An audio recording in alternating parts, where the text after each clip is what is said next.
कि तुम गई थी डॉक्टर सरला दोषी के पास। डॉक्टर दोषी का लिखित बयान आपकी मेज पर है। जज साहब, तुम गई थी या नहीं?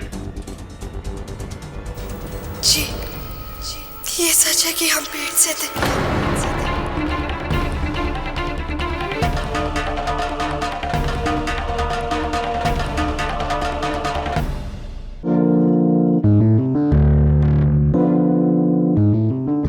मन ने मारा है अपनी बेटी ने।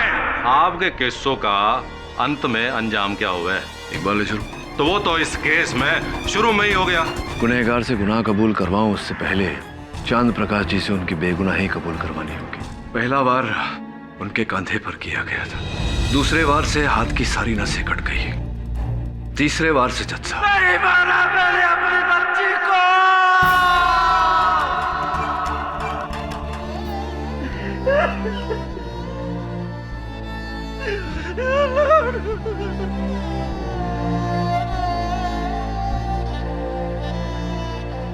चंद्र प्रकाश जी, आप बेगुनाह हैं? तो सच क्या है? ये सच है कि उस दिन मैं कुल्हाड़ी लेकर घर से निकला था अपनी बेटी को धमकाने के लिए कि अगर वो मेरे साथ नहीं लौटी तो मैं सुरेश को वहीं मार दूंगा। लेकिन रास्ते में एक मंदिर पड़ा, दुर्गा माता का मंदिर। ये वही मंदिर था जहां 21 साल पहले मैंने गिड़गिड़ा के मिन्नतें मांगी, तब जाकर मेरे घर पर औलाद हुई। मेरी पहली बेटी पिंकी। मैं सोच में पड़ गया कि जिस खुशी को पाने के लिए मैंने सालों झोली फैलाई उसे इतनी आसानी से लौटा दूंगा? नहीं, भगवान मुझे कभी माफ नहीं करेगा, कभी माफ नहीं करेगा। इसी उधेड़पुर में मैं मंदिर की सीढ़ियों पे बैठ गया और वही मंदिर पर बैठे बैठे मेरा जमीर जागा और मैंने इरादा बना लिया कि चाहे जो भी हो, जैसा भी हो, मैं अपनी बेटी का बसा हुआ घर उजड़ने नहीं दूंगा। पर दूसरी ओर यह भी ख्याल आया कि पिंकी की इस हरकत से मेरी दोनों बेटियों का गांव में रहना दुश्वार हो जाएगा। सारी रात इसी उधेड़पुन में मैंने गुजार दी। मैंने इरादा बना लिया कि चाहे जो भी हो, जैसा भी हो, मैं अपनी बेटी का बसा हुआ घर नहीं उजड़ने दूंगा। कुल्हाड़ी को मैंने वहीं मंदिर के पीछे झाड़ियों में फेंक दिया। सुबह उठा, घर लौटने की तैयारी कर रहा था कि रास्ते में पुलिस ने थाम लिया। दरोगा जी बोले कि सुरेश और पिंकी का कत्ल हो गया है। वो खबर सुनकर मैं अंदर से ही हिल गया, मेरा कलेजा फट गया। फिर एहसास हुआ कि मैं एक बेटी ने तो नहीं बचा सका, बाकी दो ने बचा लूं। और मैंने फैसला किया कि पिंकी और सुरेश की मौत का इल्जाम मैं अपने सर पर ले लूंगा। गांव वाले और पंच लोग यही कहेंगे कि गलती तो हुई है लेकिन सुधार भी लिया है और मेरी दो बेटियों का भविष्य सुधर जाएगा। साहब, इसीलिए मैंने सब सुंदर है, बहुत सुंदर। थारा जमीर उस दिन मंदिर में ना जागा था चंद्र प्रकाश, बल्कि अभी अभी यहीं जागा है, वो भी केटी जी की दिल छोड़ने वाली कहानी सुनकर। वाह! इसलिए तुम अपने किए को झुटला रहे हो, लेकिन सच वहीं का वहीं है कि खून तुमने ही किया है। भरद्वाज जी, क्या कहा था आपने? The case is over. Sorry my friend, but the case has just begun. शुरुआत है अभी. जज साहब, चांद प्रकाश जी के कथन के अनुसार इन्होंने अपनी कुल्हाड़ी माता जी के मंदिर के पीछे वाली झाड़ियों में डाली. अब कानूनन हमारा फर्ज बनता है कि उन झाड़ियों की तुरंत तलाशी ली जाए, और अगर इनकी कुल्हाड़ी वहां मिल जाती है तब तो इनका सच प्रमाणित हो जाता है. तलाशी तो होगी, लेकिन केडी तुम ये भूल रहे हो कि इस केस में चंद्र प्रकाश का कोई अपना इकलौता बयान तो है नहीं, क्योंकि उसके खिलाफ और भी कई बयान हैं. और योर ऑनर, सबसे अहम है सरपंच के बेटे सोनू का बयान, जिसने खुद अपनी आंखों से देखा है कि चांद प्रकाश ने हत्या की है. खेड़ी सर,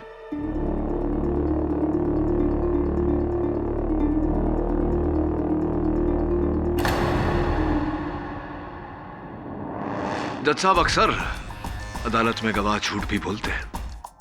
क्यों न एक बार फिर सोनू जी को कटघरे में बुलाकर उनसे पूछा जाए के अब कहना के साहब, जे चांद प्रकाश ही पलट के झूठ बोल रहा है.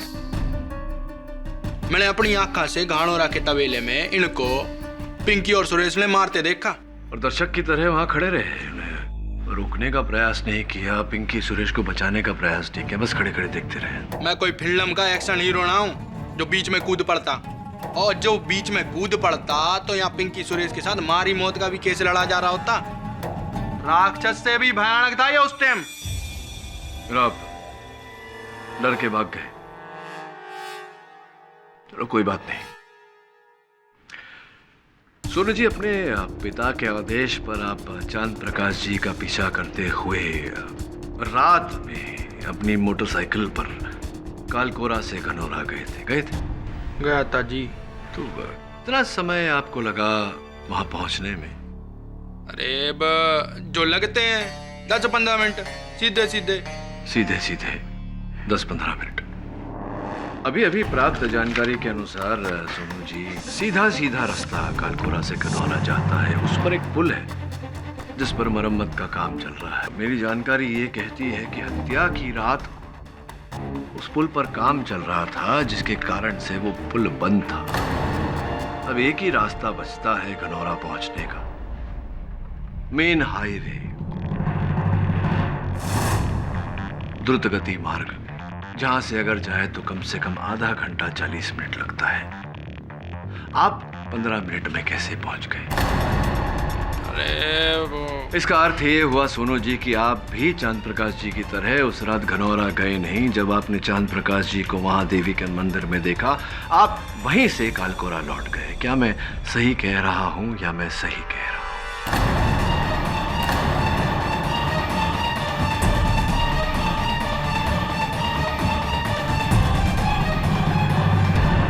मैं सही कह रहा हूं. अब बताइए सोनू जी कि इतने सभ्य व्यक्ति के विरुद्ध आपने अदालत में झूठा बयान क्यों दिया? भाई बहुत सुंदर केडी साहब, बहुत सुंदर. आखिरकार आपने यहाँ पर अजनबी होने का सबूत दे ही दिया. भाई माना के कालकोरा से घनौरा जाने तक का पहला रास्ता है पुल का, माना, और दूसरा रास्ता, लंबा रास्ता है मेन हाईवे, ये भी माना. पर केडी साहब, एक तीजा रास्ता भी है जो बथुआ की कच्ची पगडंडी से लगते हुए मोहेरा के बाईपास वाली रोड पे खुले है, और वहां पे केवल बाइकें जा सकें. और उस रास्ते से घनौरा तक पहुंचने के लिए योर ऑनर लगे हैं केवल 15 मिनट. अरे हाँ साहब जी, एकदम सही. मैं उसी रास्ते से तो गया था.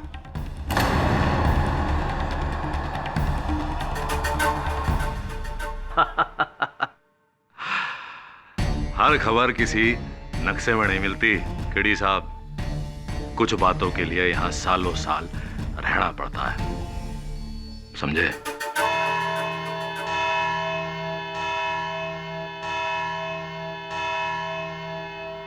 यह अदालत परसों 11 बजे तक के लिए मुलतवी की जाती है. धीरज रखिए लाजवंती जी. ऐसा सोचिए कि आपके पति ने अपना बयान बदलकर हमारा काम आसान कर दिया. बहुत जल्द असल हत्यारे तक. साहब, साहब हमसे बहुत बड़ी गलती हो गई साहब, हमें माफ कर दीजिए साहब। कैसी गलती? अदालत में असल सचना बोलने की साहब। उस रात जब पिंकी और सुरेश का हत्या हुआ था, हमने अपनी आंखों से सुरेश के चचा महेंद्र प्रकाश को अपनी मोटरसाइकिल पर घणारा की दिशा से आते हुए देखा था साहब, और उनके कुर्ते पे खून के लाल धब्बे थे साहब। तो ये बात अदालत में क्यों नहीं की तुमने? वो महेंद्र जी ने हमें बुरी तरह से धमकाया था कि अगर ये बात हमने अदालत में बोल दी तो जो हाल पिंकी का हुआ है वो भी हमारे साथ होगा। पूरे गांव में सुरेश और पिंकी के रिश्ते के खिलाफ अगर कोई था तो वो था महेंद्र सिंह। हमारे घर आकर 4 बार हमें धमकी भी देकर गया। तब तो खून महेंद्र सिंह ने किया होगा। तुम अदालत में बयान दोगी? वो हमारी जान ले लेगा साहब। नहीं साहब। कितने समय से पिंकी तुम्हारी सहेली थी? 4 साल की उम्र से साहब। अक्सर पारिवारिक रिश्तों से दोस्ती का रिश्ता बड़ा होता है। जरा सोचो, अगर तुम्हारी जगह पिंकी होती तो क्या बयान देती? वो भी जरूर गवाही देती साहब, वो जरूर गवाही देती। वरुण, जा घर छोड़ा। Be careful. जी सर। कल बयान देना है अदालत में।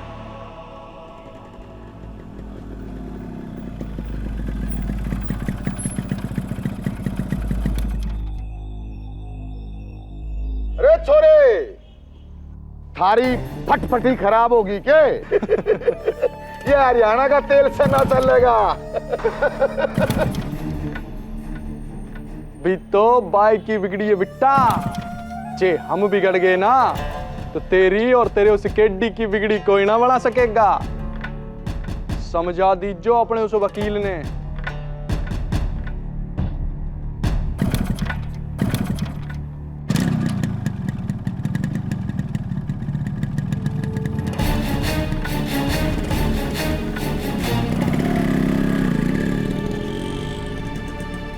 क्या होया महेंद्र सिंह जी? पसीने क्यों छूट रहे हैं भाई आपके?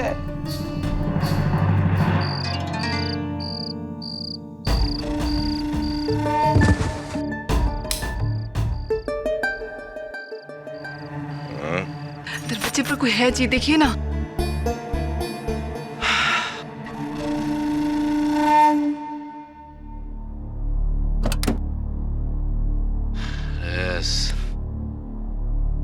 कौन खुजली कर रहा है?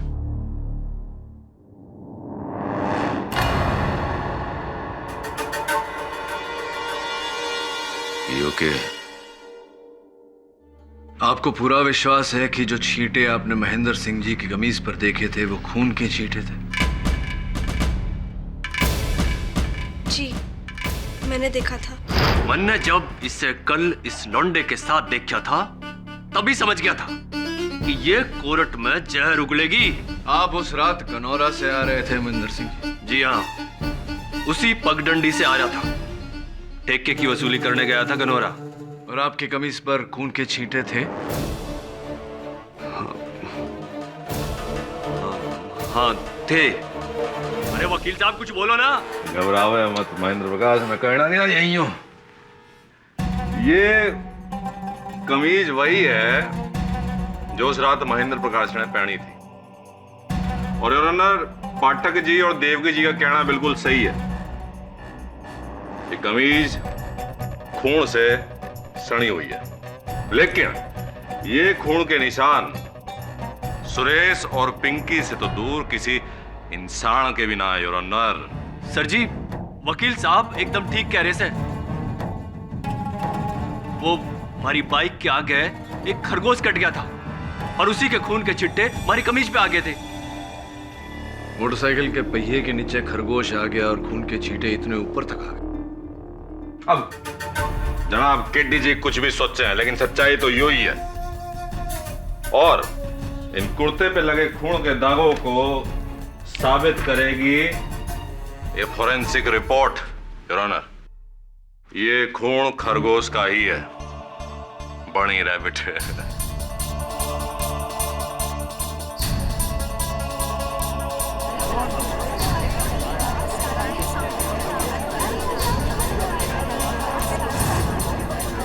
Order order.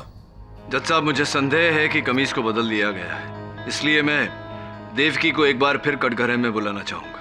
इजाजत है। देवकी, ध्यान से देखकर बताओ कि क्या ये वही कमीज है जो उस रात महेंद्र सिंह जी ने पहनी थी या कोई दूसरा?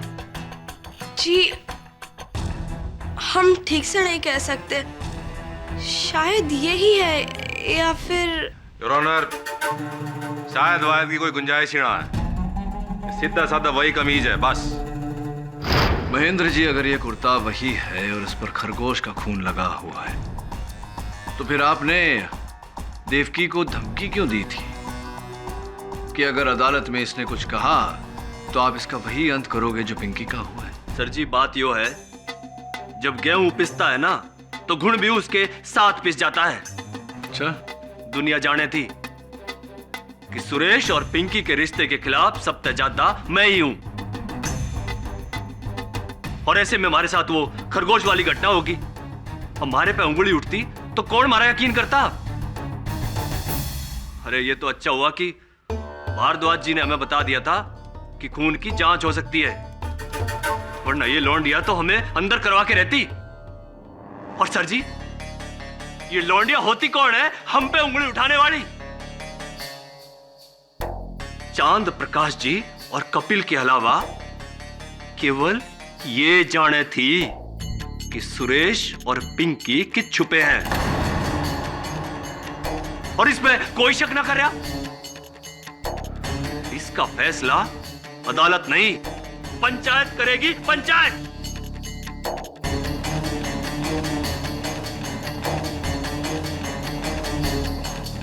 शांत हो जाइए मिस्टर महेंद्र सिंह। मिस्टर पाठक, आपको इनसे कुछ पूछना है?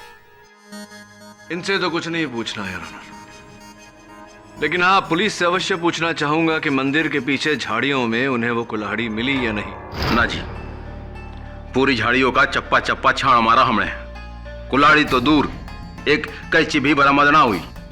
सरकार, पुलिस को लागे है कि ये आदमी मनगढ़ंत कहानियां बना करके हम सबको बना रहा है। इसी ने उसे नदी में फेंका है मर्डर वर्डर करके। बहुत सुंदर इंस्पेक्टर साहब, लेकिन योर ऑनर, वो कुल्हाड़ी ना तो झाड़ियों में है और ना ही किसी नदी में। कुल्हाड़ी है हमारे पास।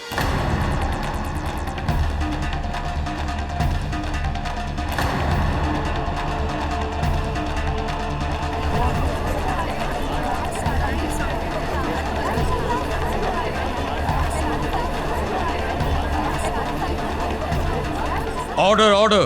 के पाठक जी, हमारे पिटारे से आंखें तो नाचौंधी आ गई। योर ऑनर, कल रात को हमारा कोई गुप्त शुभचिंतक हमारे दरवाजे के सामने एक कुल्हाड़ी छोड़ गया था। चंद्र प्रकाश जी, देखिए तो, ये कुल्हाड़ी कहीं आपकी तो ना है? जी वकील साहब। करेक्ट, क्योंकि इस कुल्हाड़ी पर जो निशान हैं वो चांद प्रकाश जी की उंगलियों के ही हैं, और इसके अलावा इसकी तेज तरार धार के ऊपर भी कुछ निशान हैं योर ऑनर, सुरेश और पिंकी के खून के निशान। वकील साहब, ये कैसे संभव है? मतलब मारोगे, काटोगे, खून ना बहेगा के? जज साहब, ऐसा भी तो हो सकता है कि इस कुल्हाड़ी को किसी ने झाड़ियों में से चुराकर उसके बाद इस पर पिंकी और सुरेश का खून लगाया हो। अरे बहुत सुंदर केडी साहब, बहुत सुंदर। मौके के 10 दिन बाद वो खून आएगा कहां से? वो खून 10 दिन में सूखना गया होगा। और वैसे भी योर ऑनर, रिपोर्ट के अनुसार इस कुल्हाड़ी पर जो खून मिला है वो उसी दिन का है जिस दिन कत्ल हुआ था। अब बोलिए पाठक जी, अब तो कुल्हाड़ी का खून भी चीख चीख के बोल रहा है कि ससुर का कातिल कौन है।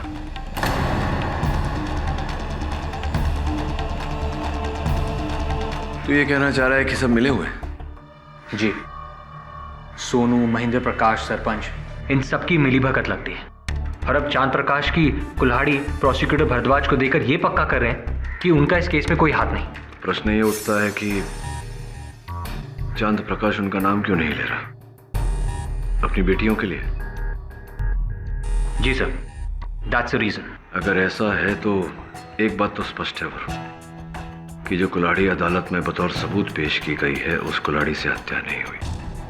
हत्या किसी और कुल्हाड़ी से हुई है, और जब तक वो कुल्हाड़ी नहीं मिल जाती सच सामने नहीं आ सकता। भाई मारे को एक बात समझ में ना आ रही कि भारद्वाज के घर के बाहर, वो भी आधी रात को, वो कुल्हाड़ी रखी तो रखी किसने? तो मन्ने के पता, मन्ने तो सोची इस सोनू ने राखी होगी उड़ा कुल्हाड़ी। बड़े इसमें ना घसीटो महेंद्र जी, मने कुछ ना पता। अरे ऐसे क्या घूर रहे हो? लग रहा है जैसे मैंने ही खुद मारा है दोनों को। अरे तुम लोग आपस में क्यों झगड़ रहे हो? हैं? जो भी हुआ अच्छा हुआ। कानून को चांद प्रकाश की खूनी कुल्हाड़ी दे दी, वरना इल्जाम हम पंचों पे आता कि भाई जात बिरादरी के चक्कर में हमने उस छोरा छोरी को मार डाला।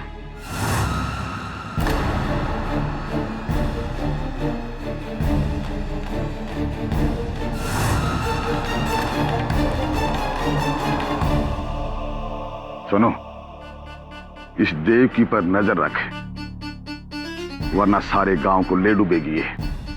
ये सब काम हमसे ना करवा बापू, वरना बाद में फंसते हम ही हैं। अरे बावड़ा चाहिए।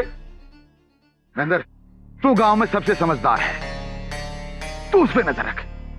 जी सरपंच जी, इब तो मैं ही रखूंगा इस देवकी पे नजर।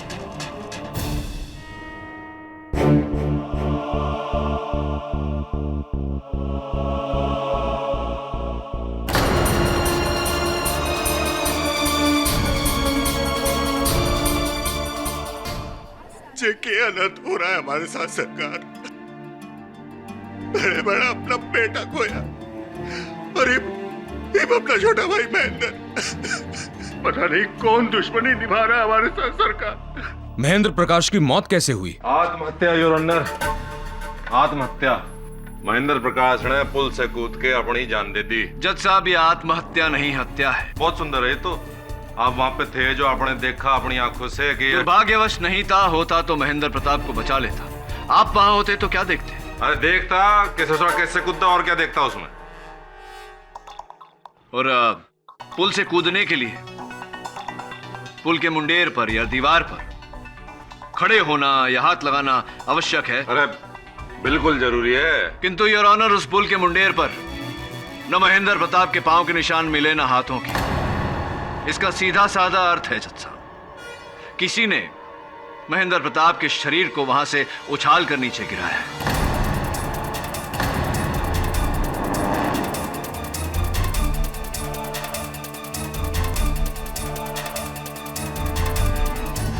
आप ठीक कह रहे हैं सरकार। मारे को भी लगता है कि किसी ने हमारे भाई महेंद्र को मारा है, क्योंकि परसों रात जब वो अपने घर लौटा तो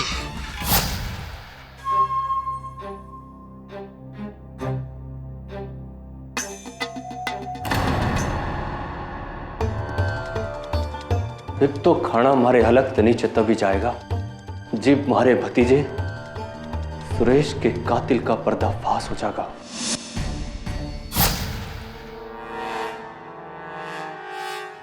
सुरेश का कातिल?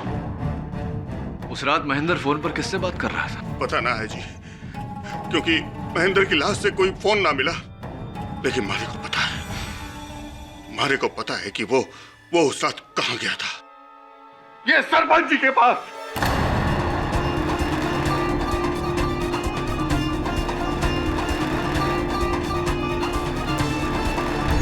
क्योंकि साहब जी, उस रात उसके जाने के बाद सरपंच जी के आदमी का फोन आया था उसके पास। सुनिए मत सरपंच जी, इब मैं डर गया तो लानत हमारी जिंदगी पे। साहब जी इब मैं आपको सब सच बताता हूँ। देखिए मनोहर बाबू, हमें घुमा फिरा के बात करने की आदत ना है। कट टू कट मुद्दे की बात पर आता हूं। मेरा बेटा सेन है सोनू, पिंकी से घना लाड करे से उसके साथ शादी रचाना चावस है। मैंने मना कर दिया कि भाई ऐसा ना हो उसके, लेकिन क्या करूं, बाप हूं ना। बेटे की जिद के आगे हार गया और मैंने वचन दे दिया, बेटा तेरी शादी पिंकी के साथ ही होगी। आपका जो छोरा है सुरेश, आजकल पिंकी के साथ घनी घुटरे घूं कर रहा है। उसे समझा देना कि पिंकी के साथ अपनी लव स्टोरी को इतने ही खत्म कर दे, नहीं तो हम उसे खत्म कर देंगे। सरकार, सरपंच लक्ष्मण लाल ने ही मारा है मेरे बेटे और मेरे भाई महेंद्र प्रताप को। माई बाप, ये अपने छोरे और छोटे भाई की मौत की वजह से बावड़ा हो गया है, तभी तो अनाप शनाप बोल रहा है।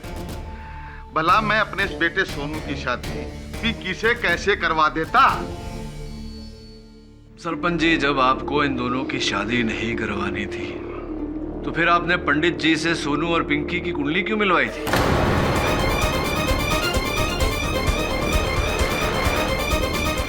ये सब तुझे कैसे पता? पंडित की छोरी देवकी, तुझे तो मैं। छोड़िए जनानियों को, मर्दों में आई है। क्यों कुंडली मिलवाई थी आप? देखिए, जब बात निकल ही गई है तो हाँ, मेरा बेटा सोनू पिंकी से शादी रचवाना चाहता था। यह सच है वकील साहब, और यह भी सच है कि उस दिन मैं मनोहर को धमकी देने उसके घर गया था। मैं अपने बाप दादा की कसम खाकर कहता हूं कि पिंकी और सुरेश की हत्या हमने ना की, और ना ही इस हत्या में हमारा कोई हाथ है। यह भी सच है माई बाप। इसका मतलब ये हुआ सरपंच जी कि सोनू ने आपसे बिना कहे, आपसे बिना पूछे उनकी हत्या की है अकेले। क्या बड़ी बात कर रहे हैं वकील साहब? वो ऐसे ना कर सके। अरे बावड़े होने की क्या बात है इसमें सरपंच जी? आप ही ने कहा था कि आप ही के कहने पर सोनू गनौरा गया था, वहां जाकर उसने पिंकी और सुरेश की हत्या कर दी। ओहो, यह असंभव है। अरे असंभव क्यों है? सोनू जानता था कि वो दोनों कहां छिपे हुए हैं, वहां जाकर उसने हत्या की है। साहब, उसने ऐसा कुछ नहीं किया। अरे कैसे नहीं किया? कि उस रात वो गनौरा गया ही नहीं।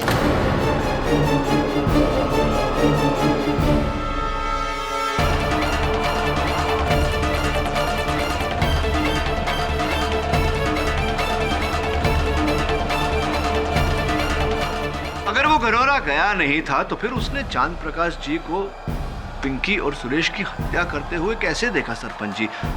दूरबीन से? आपने तो हमें फंसा दिया, पूरी तरह फंसा दिया। अब क्या करेंगे सोनू जी? सच का साथ देंगे या बाप को झूठा साबित करेंगे? बापू सच बोल रहे हैं, हम उस रात गनौरा पहुंचे ही नहीं। तो अदालत में झूठ क्यों बोला था? ताकि जे चांद प्रकाश को पूरी तरह सजा हो जाए। ये मारी और पिंकी की शादी के सख्त खिलाफ था, तब से मैं इससे दुश्मन बन बैठा। ऐसी बदला, रिवेंज, प्रतिशोध। लेकिन कुल मिला के सत्य ये है कि आप घनौरा गए ही नहीं और आपने चांद प्रकाश जी को सुरेश और पिंकी की हत्या करते हुए नहीं देखा। ना जी, हम तो घनौरा तक पहुंच ही ना पाए। हमारी तो बाइक की 5 मिनट बाद फेल हो गई। हमने ना पता कि ये मंदिर गए कि घनौरा। Very nice. तो मतलब के अभी तक चांद प्रकाश जी के नए बयान का कोई सबूत रहा है? ये तो घनी बुरी खबर है केडी भाई, क्योंकि भले ही सोनू लाल की गवाही झूठी हो, लेकिन कुल्हाड़ी पे लगा खून चीख चीख के कह रहा है योर ऑनर कि उस रात चांद प्रकाश जी मंदिर में ना बल्कि घनौरा के उस कमरे में थे जहां उन्होंने बेदर्दी से, बेरहमी से अपनी बेटी और दामाद का कत्ल कर दिया। नहीं नहीं नहीं नहीं वकील साहब,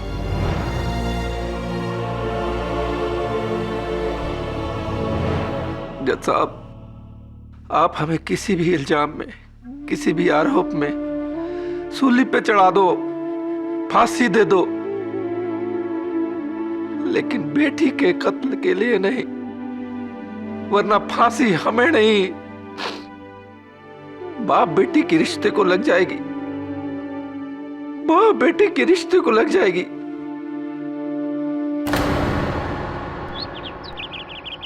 मिल गया सर, सेल कंपनी से महेंद्र प्रकाश का फोन रिकॉर्ड।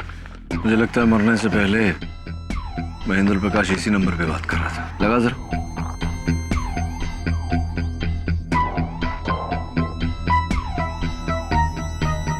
सर, किसी डॉक्टर सरला का क्लिनिक है। महेंद्र प्रकाश किसी महिला डॉक्टर के क्लिनिक में क्यों बात करेगा? एक काम कर वरुण, तू जा और पता लगा कि क्या माजरा है।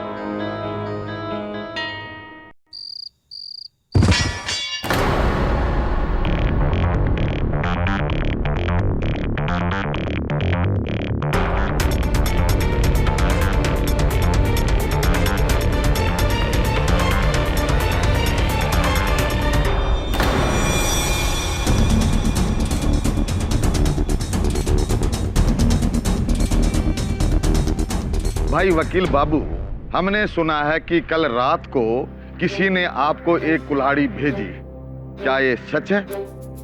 जी ठीक सुना है। पंचायत चाहती है कि उस कुल्हाड़ी को तुम यहाँ मेरे सामने पेश करो। क्षमा चाहता हूँ सरपंच जी, संभव नहीं। वो कुल्हाड़ी तो मैंने पुलिस के हवाले कर दी है, वो सरकारी सबूत है।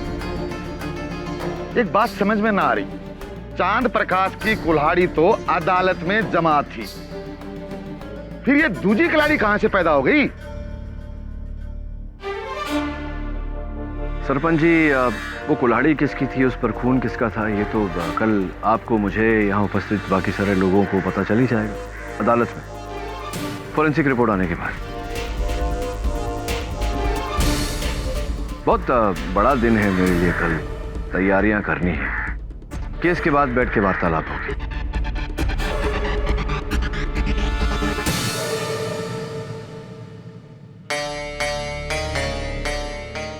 मतलब हमारी तरह ये कुल्हाड़ी आपको भी भेजी गई? जी जी, मुझे भी भेजी गई थी। अब योर ऑनर, इसकी फोरेंसिक रिपोर्ट भी आती है। खेड़ी सर, ये लीजिए, आ गई। ये लीजिए योर ऑनर।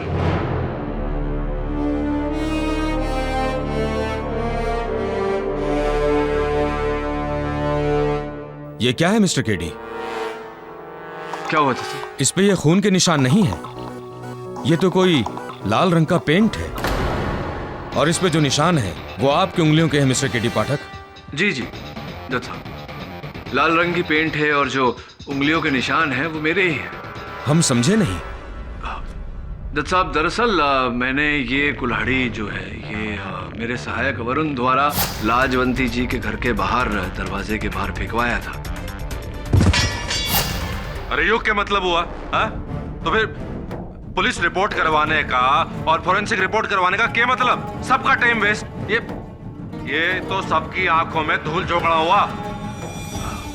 नहीं जज साहब, दरअसल ऐसा नहीं है। मैं अदालत की आंखों में धूल नहीं झोंकना चाह रहा था, मैं किसी और की आंखों में धूल झोंकना चाह रहा था, ताकि इस केस पर पड़े हुए धूल को मैं जरा सफा कर सकूं, ताकि सबको सब कुछ साफ नजर आए। थोड़ा सा पेचीदा है भरद्वाज जी, मैं समझाता हूँ धीरे धीरे। मैं समझाऊं उससे पहले योर ऑनर, मैं देवकी को कटघरे में बुलाने की अनुमति चाहता हूँ। इजाजत है।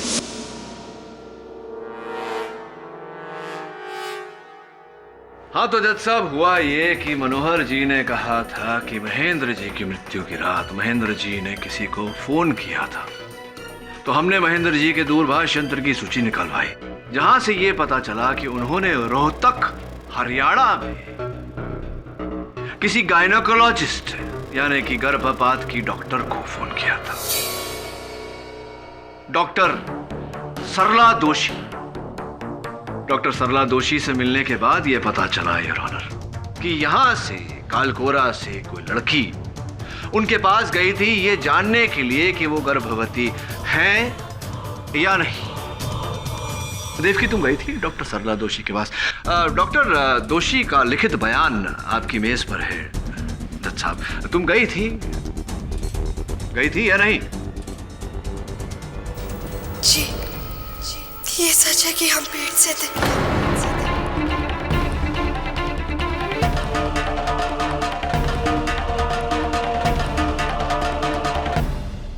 महेंद्र जी ये जान चुके थे कि तुम गर्भवती हो, इसीलिए उन्होंने डॉक्टर सरला दोषी को फोन किया था। क्या ये सही है? जी। और तुम्हारे पेट में जो बच्चा पल रहा था उसके पिता सुरेश थे, क्या ये भी सही है? जी, ये भी सच है।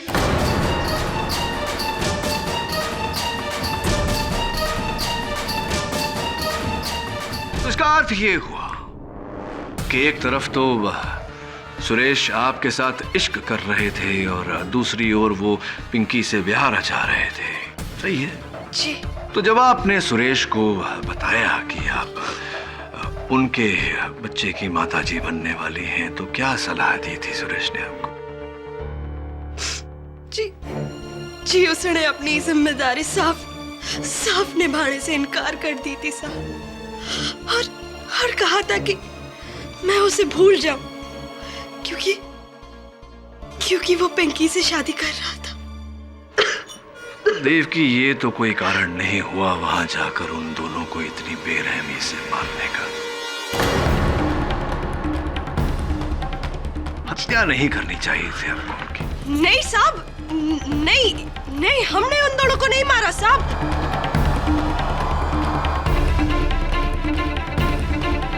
आपने सुरेश को नहीं मारा? नहीं साहब, इस पूरे केस में हम आपके सहयोगी रहे हैं। हाँ, भले ही सुरेश ने हमें धोखा दिया, पर हमने सुरेश को नहीं मारा साहब। और पिंकी तो हमारी सहेली थी साहब। हमने उसको हम उसको क्यों मारेंगे साहब? नहीं साहब, हमने उन दोनों को नहीं मारा हमने उन दोनों को। एक मिनट। ये कलकोरा में एक पुराना विद्यालय है, उसके पीछे एक बड़ा सा पेड़ है, उस पेड़ के पीछे एक बड़ा सा पत्थर है, उस पत्थर के नीचे गड्ढा है जिसमें कुछ गड़ा हुआ है। क्या गड़ा हुआ है उस गड्ढे में? मुझे क्या पता, हम नहीं जानते इन सब के बारे में, हमें कुछ नहीं पता। अरे आपको नहीं पता, ऐसे कैसे? मन्ने कैसे पता होगा? अरे आपको पता होना चाहिए, क्योंकि कल रात को आप उसी गड्ढे में कुछ ढूंढ रही थी। क्या ढूंढ रही थी?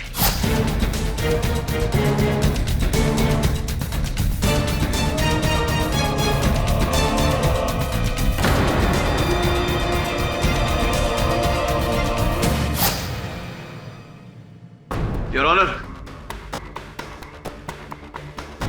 यही है मेरी इस रंग लगे हुए कुल्हाड़ी की कहानी। जब मुझे देव की और सुरेश के संबंध का पता चला और इनकी गर्भावस्था के बारे में पता चला, तो मुझे पूरा विश्वास हो गया कि इन्होंने बदला लेने के लिए, प्रतिशोध लेने के लिए सुरेश और पिंकी की हत्या की। किंतु मैं इन्हें हथियार समेत रंगे हाथों पकड़ना चाहता था, इसीलिए मैंने ये कुल्हाड़ी लाजवंती जी के घर के बाहर फेंकवाई, ताकि देवकी जी को लगे कि हमें हत्या का हथियार मिल गया, और उसकी पुष्टि करने के लिए वो उस जगह जाए जहां इन्होंने हथियार को छिपाया था, और ऐसा ही हुआ। ये छोटा सा खेल मुझे खेलना पड़ा जज साहब, मैं अदालत से क्षमा चाहता हूं, लेकिन अब कत्ल का असल हथियार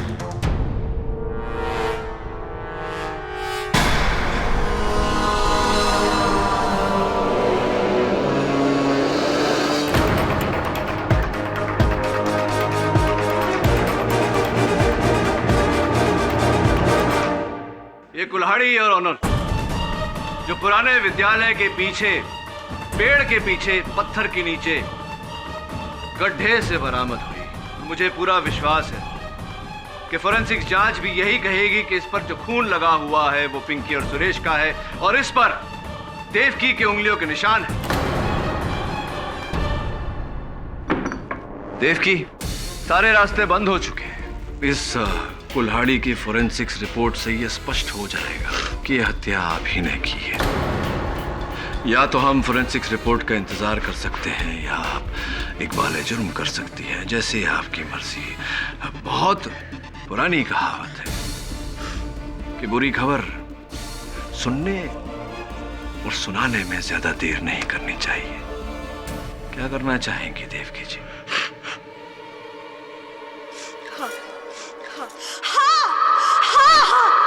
हमने मारा उनको, हमने मारा उनको।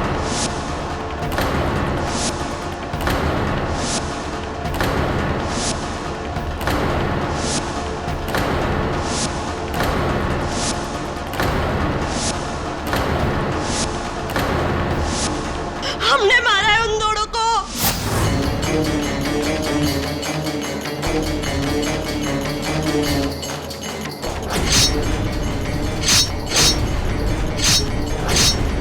और उन दोनों को मारकर घड़ोरा पे 2 आदमी को पैसे देकर उनकी लाश पुंड के नीचे फिकवा दी। 4 सालों से चाहती थी मैं सुरेश को, 4 साल। और उसने चुना भी तो किसे? उस पिंकी को, जिसने शादी के सारे कामकाज खुद हमसे ही करवाए, ये जाने बिना कि सुरेश उसका नहीं, सुरेश मेरा है, सुरेश मेरा था। और क्या सजा देती उन दोनों को मैं? मार डालो दोनों को मैंने। मेरी इतनी बड़ी बेइज्जती कैसे सहन कर सकती थी मैं? लेकिन चांद प्रकाश के खून से सनी वो कुल्हाड़ी। पुलिस के आने से पहले मैंने ही वो कुल्हाड़ी मंदिर के झाड़ियों के पीछे से चुरा और मेरे कंगनों में सुरेश और पिंकी का सूखा हुआ खून लगा हुआ था। उसी खून को मैंने किसी भी तरह उस कुल्हाड़ी में लगा दिया और उस कुल्हाड़ी को बोरी में डालकर आपके घर के सामने रख दी।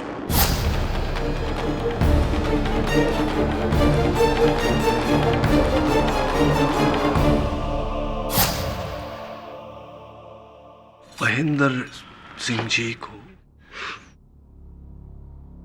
उस रात महेंद्र प्रकाश मुझसे पुल पे मिलने आया था, ये बताने कि वो मेरे और सुरेश के बारे में सब कुछ जान चुका है। इसलिए उनका अदालत में सच बताने से पहले मौका पाते ही मैंने उसे पुल से धक्का दे दिया।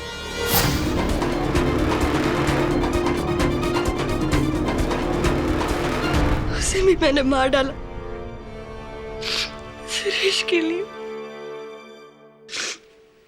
ताऊजी जैसा बाप सिर्फ अपनी बेटी की लंबी उम्र की कामना कर सकता है,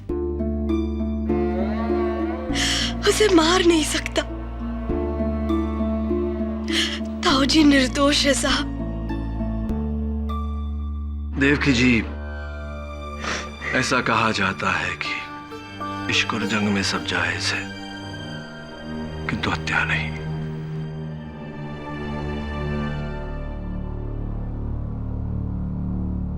आपका निर्णय है जज साहब। गवाहों के बयानात और हालात को मद्देनजर रखते हुए ये अदालत सूरज प्रकाश और पिंकी उर्फ पद्मिनी प्रकाश और महेंद्र सिंह के कत्ल में देवकी चंद्र को दोषी पाते हुए ताज़-ए-रात हिंद दफा 302 के तहत उम्र कैद का हुक्म सुनाती है और पिंकी के पिता चंद्र प्रकाश को बेगुनाह पाते हुए इस केस से बाइज्जत बरी करती है। The case is closed. Bharadwaj जी।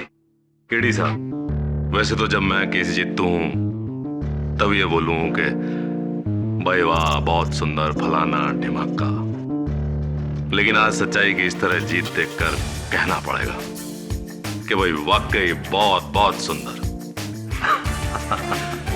भरद्वाज जी, कभी कभी जब मन में दुविधा हो तो दिल की बात मान लेनी चाहिए, क्योंकि दिल होता तो लेफ्ट पे है, लेकिन दिल की बात हमेशा राइट होती है। मैं राइट हूं? राइट।